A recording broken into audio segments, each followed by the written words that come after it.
Dear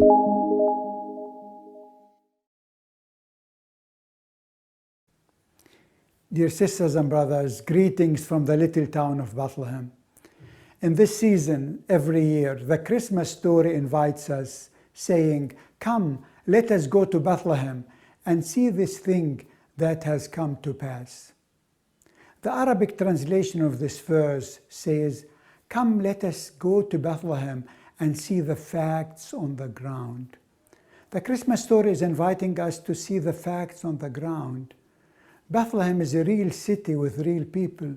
Bethlehem today is a Palestinian city surrounded from three sides by a 25-foot high wall, where all the land around Bethlehem has been confiscated. The Christmas story is inviting us to see the systemic injustice in this world: occupation, racism, poverty, militarization.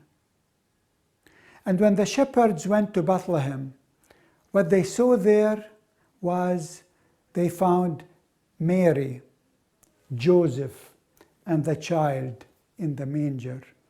They found real people who have names, who have faces.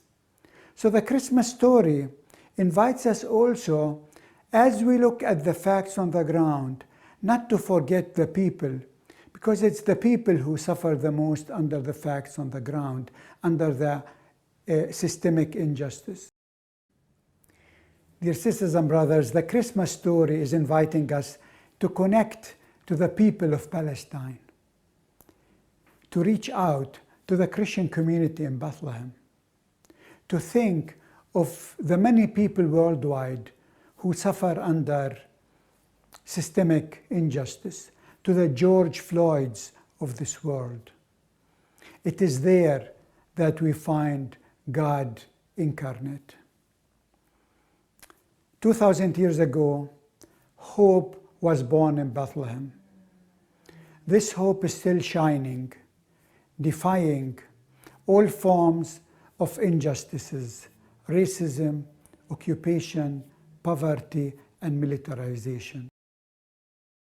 I would like to invite you to come next year and to visit us here in Bethlehem, to see the facts on the ground, the longest ongoing occupation in modern history, but also to meet our people, to listen to their stories, to the hopes and fears of the last 70 years. Bethlehem was hit hard by the pandemic this year, and our economy was shut down, which really depends on tourism. So your visit will mean a lot to our people. From the little town of Bethlehem, we wish you a Merry Christmas and hope to see you next year in Bethlehem.